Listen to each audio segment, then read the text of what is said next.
Controversy at the IRS. There are new calls for the head of the agency to be fired after a report says two top FBI officials were subjected to rare and invasive audits. Those former officials were also frequent targets of former President Trump's criticism. So now an IRS watchdog is taking a closer look at this. Here's ABC's Rhiannon Alley.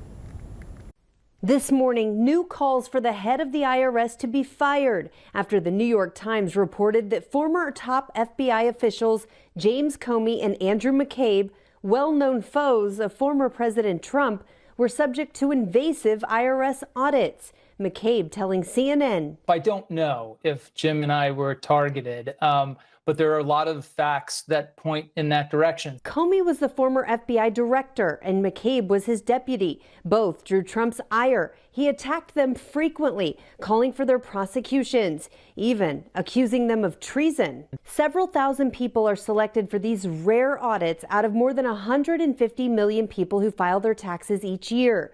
Both audits were under IRS Commissioner Charles Rettig's leadership. Rettig was appointed by Trump. The odds that the two of us would be selected for something that is supposedly a random program are really incalculable. The IRS says the commissioner has now personally asked for a review of the audits. An IRS spokesperson says any suggestion that Comey and McCabe were targeted would be ludicrous and untrue. This isn't the first time the IRS is accused of targeting political opponents. Back in 2013, under President Obama, the acting commissioner was fired over accusations the IRS was targeting conservative groups. Rhiannon Alley, ABC News, New York.